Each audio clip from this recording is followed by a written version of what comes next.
Hey, what is up, everybody? This is Stephen Breach coming to you here today. I got really fired up on WCW yesterday. I made that uncensored 1995 video, and that basically got my mind thinking. I did a really deep dive on WCW last night. I just got done making a video on uncensored 1996.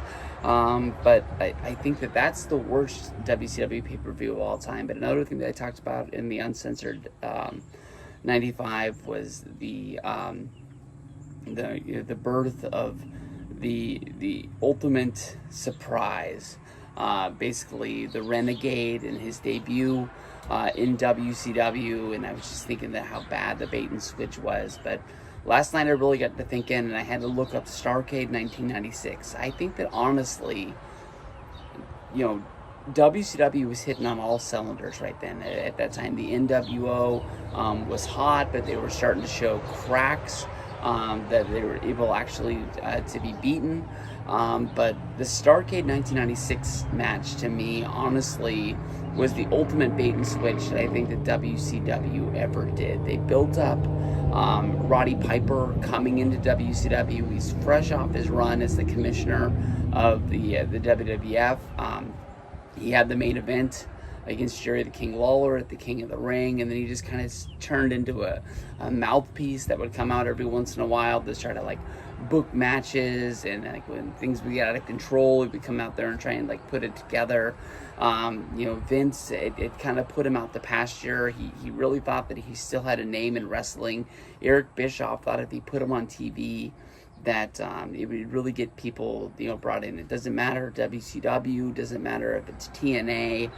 I think that Eric Bischoff is really big on, even if it's not going to be the main thing you want them watching, if you bring them back with old names that you remember from the past, it's going to get them hooked, because they want to see something that they had seen before.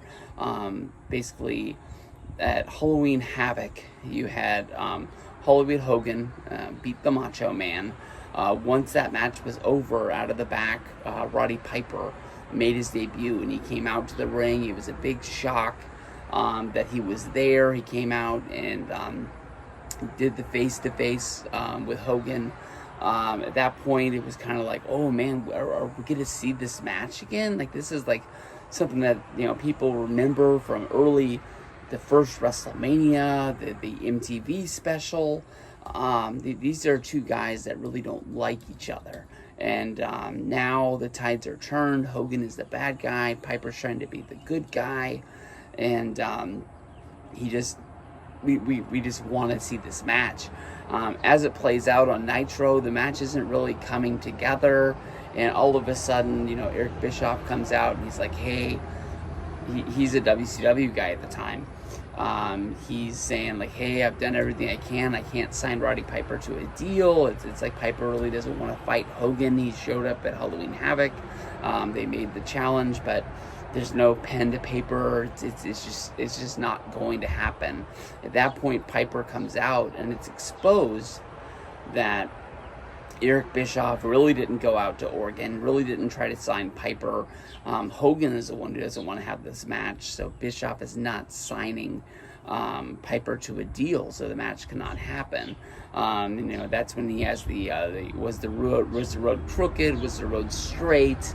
Is exposing Eric Bischoff as the mole that he is, and that's when we find out he actually is the money man in the WO, making it run.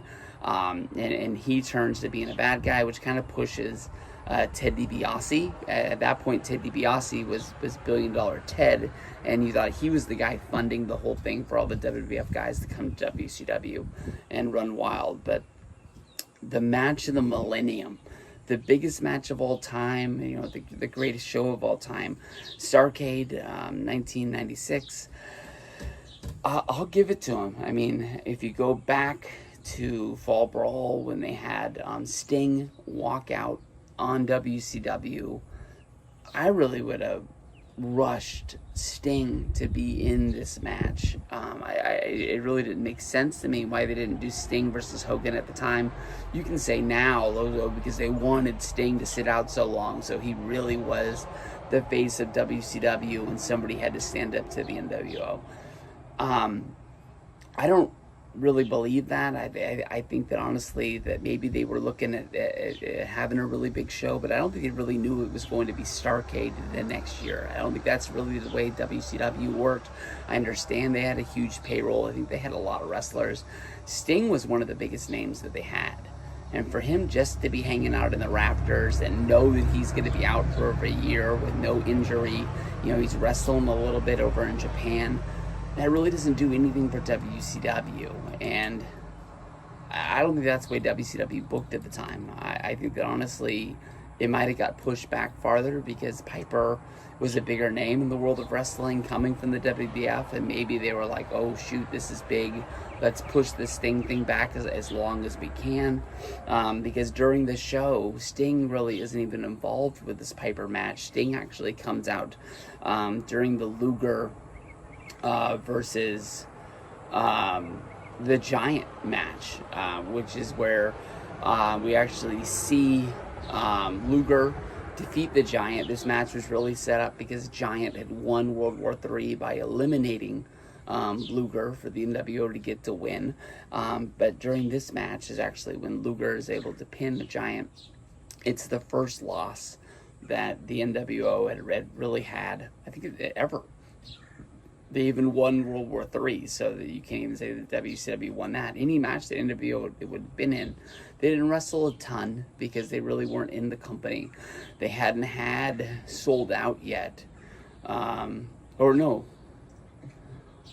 that wasn't even until the next STARRCADE when they had the stipulation where basically they could have a match anytime. So anytime the NWO came out, I think that it was like, or no, did they win that in War Games? I know there was a stipulation at one point. Now I'm an idiot. That they had won, where basically they were able to be on shows, because it really wasn't like they were just like causing havoc and interrupting and just putting themselves into matches. Matches had to be really named for them to be able to like have match graphics and things like that. But Luger was able to get the win. That was the first time anybody had beat the NWO, and it's probably the biggest push in Lex Luger's career. I mean, he had been former, NWA, WCW champion. He had been the main guy in the WWF, but this run where he was like the main guy going up against the NWO in the ring, because Sting wasn't wrestling matches, honestly was huge. Hogan comes out, he brings the belt with him. They put the belt up in the air. They have the match. Roddy Piper comes down. It's two guys. They're not as old as you think they are, but when you're watching wrestling, you really thought these were like the legends of wrestling. They really thought they were hanging on by a thread. I know a lot of people always bring up the whole, how old AJ Styles is now, and nobody thinks that guy's old, and he's built like a brick horse. But during this match, we basically have the Giant come down, and the Giant picks up Piper to give him a big choke slam in the ring. Of course, the plan is after that, Hogan's going to drop the leg drop. Hogan's going to get the pinfall, 1, 2, 3. And Hogan and the NWO are going to ride off into the sunset, stealing another victory from WCW. But when the Giant picks up Piper, he has to hold him up there for the longest time because we have a fan who I think is pro NWO slides into the ring to do something, and basically they have to attack the fan. They have to get him out of the ring, and it almost hurts the finish because nobody's really paying attention to what's going on. But Piper starts to bite the face of the Giant, so the Giant basically puts him down, and then Piper is able to get rid of the Giant. He slaps the sleeper hold onto Hogan. When was the last time you saw the main event of any show end in a sleeper hold? But it ends 80s style, where basically Piper's got the sleeper hold on. We see the ref come over and raise the hand of Hogan. It drops 3 times. Of course, everybody knows on the 3rd time it's supposed to drop, but then the baby face starts kicking back in there. But we have it fall. And Randy Anderson, he doesn't really know what to do as a referee. You've never seen a sleeper hold really work other than like a jobber match on Saturday night. rings the bell, and we see Piper, he celebrates. There is no belt. There's no belt in the ring, but Dusty Rhodes, who's the announcer, nobody's smarting him up. He starts calling Piper the new WCW champion, and I think then somebody gets into his ear and is basically like, the belt wasn't on the line, Dusty, and Dusty has to go like, oh, I guess not. but like, he's trying to cover up for himself, but he's making it worse. He's taking a bigger hole in there.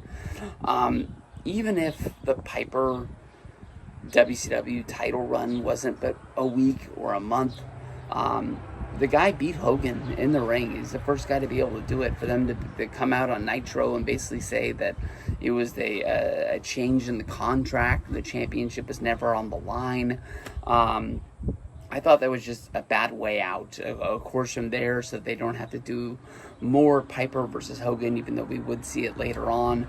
The NWO, they blamed the loss on the Giant, basically saying like it was his fault that he didn't have Hogan's back. And, you know, Giant saying like, hey, I lost to Lex Luger, where were you, Hogan, during my match? So they basically, they beat him down, they beat him out. The Giant has a card in his back pocket. He basically comes out and he's like, hey, I won World War III. I'm guaranteed a title shot. I wasn't going to take it because I was with you guys in the NWO, but now that I'm on my own and I'm back in WCW, sold out, main event, Giant versus Hogan, and the deck is stacked against the NWO once again. I don't know. I don't think that Sold Out is as bad a show as a lot of people think it is, but they start moving in a direction where WCW kind of doesn't know what they're doing, and almost if they had less shows, like the big pay-per-views to put together, I think they could put it together a little bit better and get it back on track. But the fact that, you know, every 4 weeks they have these pay-per-views that they got to sell the fans, and they need some oohs and ahs, I think that's when they start doing the fast booking and stuff stops making sense as much. But Starrcade is as much of I don't think it's a great show. It's not the worst, but it is like the first time as a fan you're like, how is the title not on the line? I mean, I don't have DVR yet, but I'm sure that if I go back and I was to watch some of those Nitros, some of the build has to be WCW putting the title on the line, Piper wanting to be champion, Piper wanting to beat Hogan for the belt. I don't know, it just doesn't make sense.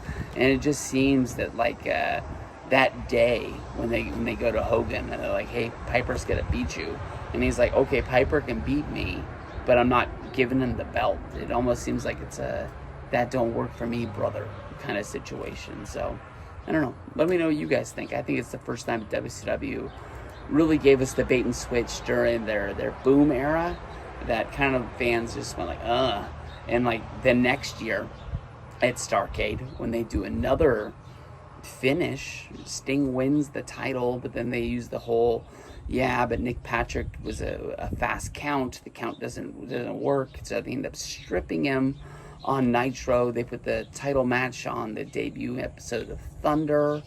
It's almost like, you know, you're racing the Daytona 500 and then you get like a flat tire on the last lap and you got to pit in order to make the last lap. You much rather would have just kept on coasting around to win rather than have to go into the pit, get a fresh tire, go around the track one more time to be able to crown your victory and then start the rise of Sting and WCW. I mean, they waited so long. Why not put the title on them for real right out of the gate at their major show? But then again, they had a new TV show they needed people to watch on TBS with Thunder, so maybe they just couldn't win.